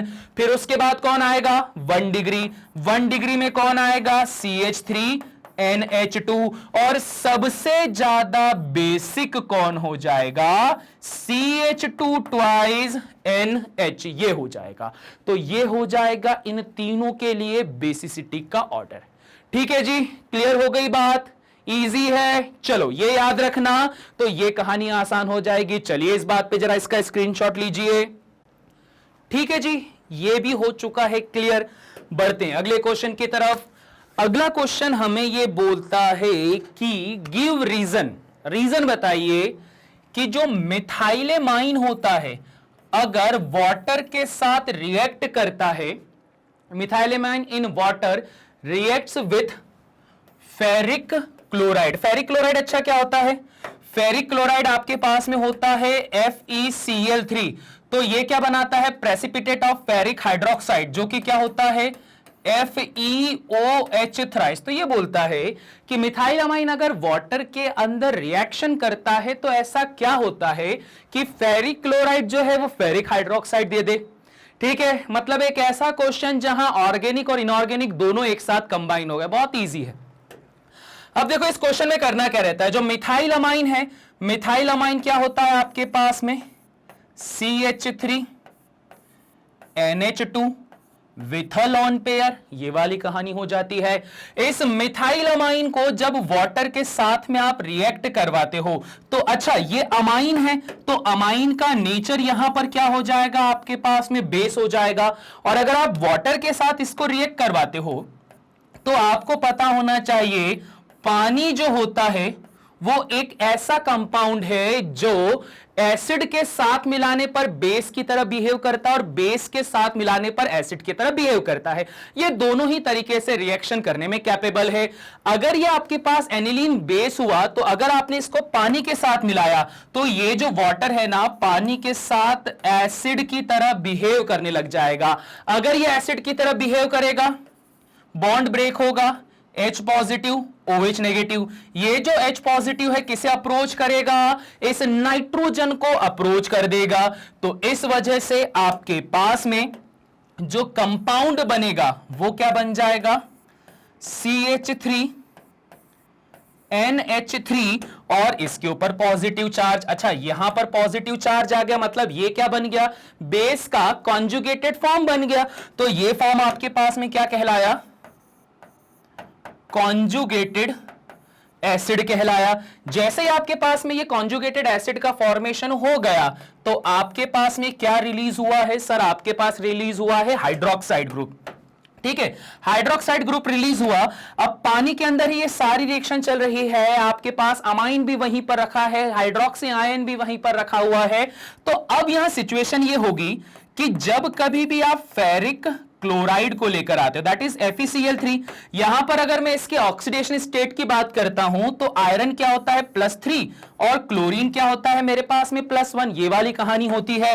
तो देखो सिचुएशन क्या है, जब कभी भी हाइड्रोक्सी ग्रुप यहां पर प्रेजेंट होता है तो हाइड्रोक्सी ग्रुप की प्रेजेंस की वजह से यहां पे क्या होगा कि ये जो नेगेटिव वाला पार्ट है इस क्लोरीन को रिप्लेस कर देगा। आप बात बोलोगे सर ऐसा क्यों, बहुत आसान है, मेटल हमेशा ज्यादा प्यार ऑक्सीजन से करते हैं एज कंपेयर टू क्लोरीन। ध्यान रखना, मेटल्स हमेशा ज्यादा प्यार किससे करते हैं, ऑक्सीजन से करते हैं, तभी लोहे में जंग जल्दी लग जाती है।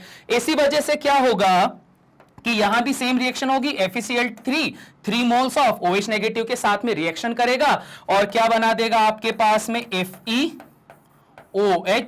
थ्राइस, और बदले में क्या हो जाएगा 3 मोल्स ऑफ क्लोरीन आयन वहां से रिमूव हो जाएगा।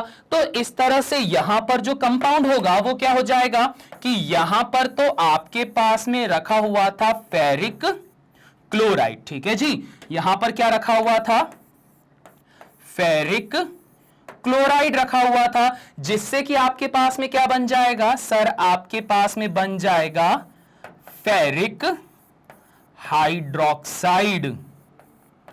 ठीक है जी, क्या बन जाएगा, फेरिक हाइड्रोक्साइड बन जाएगा। तो बस कहानी खत्म, फेरिक क्लोराइड फेरिक हाइड्रोक्साइड में हो चुका है आपके पास में कन्वर्ट, और यहां पर जो आपको फेरिक हाइड्रोक्साइड मिल रहा है इसी के ही प्रेसिपिटेट आपको मिल जाते हैं। तो फेरिक हाइड्रोक्साइड के मिल गए आपको प्रेसिपिटेट।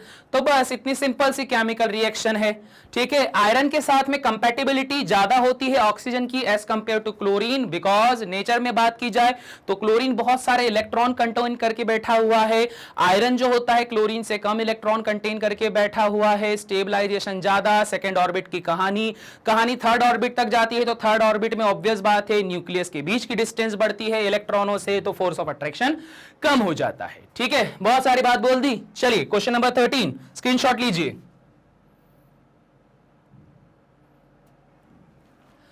ठीक है जी, question number 13 done. Question number 14 पे बात करते हैं। क्वेश्चन नंबर 14 बोलता है a complete the following conversion, aniline से क्या बनाना है, बेंजाइल अल्कोहल बनाना है। ओके जी, इजी। क्या बोल के रखा हुआ है सर, आपके पास रखा हुआ है एनिलीन, जो कि क्या होता है NH2, इससे क्या बनाना है सर, बेंजाइल अल्कोहल बनाना है। बेंजाइल अल्कोहल की कहानी क्या हो जाएगी सर, बहुत बहुत बहुत ही आसान है। बेंजाइल अल्कोहल की कहानी हो जाएगी कि सर ये होता है CH2OH, ये हो गई कहानी। चलिए जी बनाकर देख लेते हैं। अच्छा देखो, एक सिंगल स्टेप कन्वर्जन तो है नहीं, क्योंकि आपको साफ दिखाई दे रहा है कि एनिलीन में नाइट्रोजन है तो नाइट्रोजन को हटाना पड़ेगा और साथ ही साथ में यहां पर कार्बन ग्रुप को भी लाना पड़ेगा, तभी जाकर ये रिएक्शन आगे बढ़ पाएगी, है ना। चलो जी, सबसे पहले इस एनिलीन को डिस्टेबलाइज किया जाए। एनिलीन को डिस्टेबलाइज करने का सबसे अच्छा तरीका होता है अमाइन चैप्टर के अंदर डायजोनियम सॉल्ट के साथ में रिएक्शन करवा देना। चलिए रिएक्शन करवाते हैं। डायजोनियम सॉल्ट, अरे यार इसको पूरा ऐसा क्यों लिख देता हूं, डायजोनियम सॉल्ट बनाते हैं, इसको डायरेक्ट ऐसा लिखना चाहिए। ये क्या करवाता है, डायअजोटाइजेशन करवाता है। डायअजोटाइजेशन का मतलब होता है जब कभी भी आप NaNO2 प्लस HCl को कंबाइन कर देते हो, तो NaNO2 प्लस HCl क्या कर देता है कि यहां पर बेंजीन डाइजोनियम क्लोराइड का फॉर्मेशन कर देता है। ठीक है, बेंजीन डाइजोनियम क्लोराइड का फॉर्मेशन करा तो कंपाउंड क्या बन जाता है आपके पास में, N2Cl का फॉर्मेशन हो जाता है। पॉजिटिव चार्ज नेगेटिव चार्ज यहां पर इस तरह से बनता है। अब ये जो स्टेट होती है ये अनस्टेबल स्टेट होती है, इस पे रिएक्शन करना बहुत ज्यादा इजी हो जाता है। इसको क्या कहा गया है, इसको कहा गया है बेंजीन डाई अजोनियम क्लोराइड। ठीक है, और आगे चाहो तो सॉल्ट लिख देना, नहीं भी लिखोगे तो भी वो अंडरस्टूड रहता है कि वो होता ही है। अब देखो जो बेंजीन डाइजोनियम क्लोराइड होता है यहां तक आप पहुंच चुके हो। अब इसके बाद में क्या होगा कि सर नाइट्रोजन गैस निकलेगी, दैट इज कंफर्म। क्लोरीन को भी हटाना है और एक कार्बन ग्रुप लाना पड़ेगा। ठीक है, क्या करना पड़ेगा, यहां पर कार्बन ग्रुप को लाना पड़ जाता है। अब देखो कार्बन ग्रुप को जब आप लेकर आओगे तो कैसे लेकर आओगे, सर बहुत आसान है। एक रिएक्शन आपने बताई थी, ये भी नेमिंग रिएक्शन है जो कि इसी के साथ में हम लोगों ने पढ़ी थी। वो रिएक्शन क्या होती है, सेंड मेयर रिएक्शन। ठीक है, कौन सी रिएक्शन है, सेंड मेयर रिएक्शन। इजी है। सेंड मेयर रिएक्शन में क्या होता है, या तो आप कॉपर नाइट्राइल या पोटेशियम साइनाइड या कॉपर साइनाइड भी बोल दो, कोई टेंशन वाली बात नहीं, एक ही चीज है। इसको कंबाइन करते हो तो अब क्या होगा, सर बहुत आसान है। बेंजीन डाइजोनियम सॉल्ट को बनाया ही इसलिए जाता है कि इसमें से नाइट्रोजन गैस बाहर निकल जाए। ठीक है, अगर आप यहां पोटेशियम साइनाइड के साथ रिएक्शन करवाते हो तो K पॉजिटिव यहां पर इस Cl नेगेटिव के साथ रिएक्शन करके क्या बाहर निकाल देगा, KCl बाहर निकल देगा। बदले में क्या मिल जाएगा आपको, बेंजो नाइट्राइल। बेंजो नाइट्राइल मतलब क्या, बेंजीन के साथ में आपको यहां पे मिल जाएगा कुछ ऐसा ग्रुप जिसको क्या बोला जाता है, बेंजो नाइट्राइल बोला जाता है। C ट्रिपल बॉन्ड है ना, उसको नाइट्राइल बोलते हैं। तो ये बन गया हमारे पास में बेंजो नाइट्राइल ग्रुप। जैसे ही अच्छा ये जो बेंजो नाइट्राइल ग्रुप बना है ना, अब इसकी कहानी समझो क्या होता है। सर देखो यहां से जो फाइनल प्रोडक्ट बनाना है वो बड़ा आसान दिख रहा है। ठीक है, क्या हो रहा है सर, फाइनल प्रोडक्ट बनाना बड़ा आसान दिख रहा है, परंतु समस्या क्या है। सर समस्या आपके पास में यह है कि यहां ट्रिपल बॉन्ड N है। अब बेंजाइल अल्कोहल में एक तो क्या होता है, CH2 भी होता है, OH भी होता है। तो सबसे पहला काम क्या करवाया जाए कि सर इसको ऑक्सीडाइज करवा दिया जाए, बेंजोइक एसिड में कन्वर्ट कर दिया जाए। ठीक है, और चाहो तो फिर उस बेंजोइक एसिड का आप लिथियम एल्यूमिनियम हाइड्राइड के साथ में रिडक्शन परफॉर्म कर देना। तो रिडक्शन परफॉर्म करोगे तो आपको क्या मिलेगा, ऑब्वियस बात है अल्कोहल मिलेगा। देखो प्रोसीजर अलग अलग हो सकते हैं, कई जगहों पर क्या होगा, लिथियम एल्यूमिनियम हाइड्राइड, एक जगह मैंने देखा था सोडियम और यहां पर इथाइल अल्कोहल के साथ में रिएक्शन करवाई थी तो उसके बाद में कुछ कंपाउंड बनाया, ऐसा करके रखा था। बट टेंशन मत लो, प्रोडक्ट आपके पास में मिलना चाहिए। प्रोडक्ट कैसे मिलेगा, सर बहुत आसान है। जो आपके पास में ये नाइट्राइल ग्रुप है इसका सिंपली ऑक्सीडेशन करवा दो। और कौन सा, फुल ऑक्सीडेशन। फुल ऑक्सीडेशन किसके प्रेजेंस में, KMnO4 के प्रेजेंस में। ठीक है, फुल ऑक्सीडेशन करवा दिया। फुल ऑक्सीडेशन करवाने पर यहां पर क्या बन जाएगा आपके पास, सर बेंजोइक एसिड बन जाएगा। ठीक है, ये वाली कहानी है। अब बेंजोइक एसिड हो या कोई सा भी ओइक एसिड हो, लिथियम एल्यूमिनियम हाइड्राइड से जो भी टकराएगा वो क्या हो जाएगा, चूर चूर हो जाएगा, या बोला जाए रिड्यूस हो जाएगा। तो आपके पास में जब यहां पर लिथियम एल्यूमिनियम हाइड्राइड आएगा तो इसे ये रिड्यूस कर देगा। और रिड्यूस कैसे करेगा, पता है कि नहीं पता, सर बहुत आसान है, नेगेटिव पॉजिटिव, धोखेबाज ऑक्सीजन है तो इस वजह से ऑक्सीजन जाएगा, हाइड्रोजन पे पॉजिटिव चार्ज आएगा। लिथियम एल्यूमिनियम हाइड्राइड फेमस होता है H नेगेटिव देने के लिए, तो H नेगेटिव यहां पे बहुत आसानी से चले जाता है। तो ऐसे करते करते कहानी हमारे पास में कुछ ऐसी बढ़ती है। जब आपने लिथियम एल्यूमिनियम हाइड्राइड के प्रेजेंस में से रिड्यूस करवाया तो आपको क्या मिल जाएगा, CH2OH मिल जाएगा। ठीक है, एक स्टेप तो आप चाहो ऐसा बना लो। ठीक है, एक और स्टेप बता देता हूं, दोनों में से जो सही लगे वो कर लेना।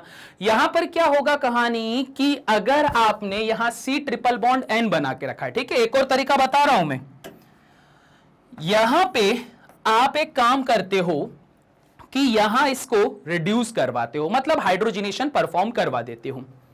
अगर आप इसको यहीं पर रिड्यूस करवाते हो ना लिथियम एल्यूमिनियम हाइड्राइड के प्रेजेंस में, तो लिथियम एल्यूमिनियम हाइड्राइड के प्रेजेंस में आपको क्या मिल जाएगा, डबल बॉन्ड सारे टूटेंगे और आपको मिल जाएगा एक प्राइमरी अमाइन CH2 NH2, ठीक है, एक प्राइमरी अमाइन मिल जाएगा। प्रोसीजर वही है, बस एक बार मैंने ऑक्सीडेशन के बाद रिडक्शन करवा दिया, एक बार मैंने पहले ही रिडक्शन परफॉर्म करवा दिया।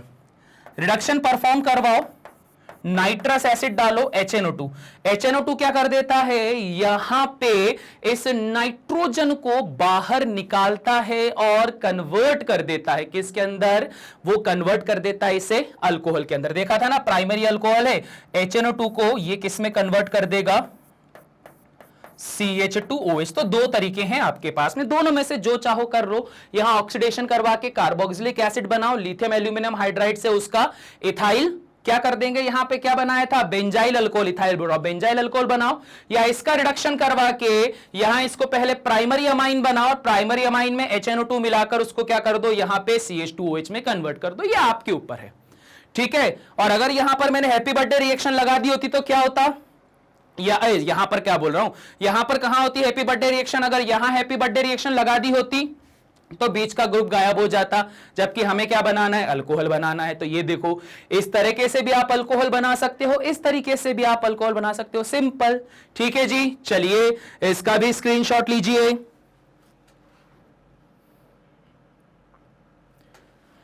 ठीक है, क्लियर हो गया, क्वेश्चन नंबर 14 हो चुका है डन, और इसी के साथ में टेस्ट पेपर भी हमारा ये हो चुका है कंप्लीट, ठीक।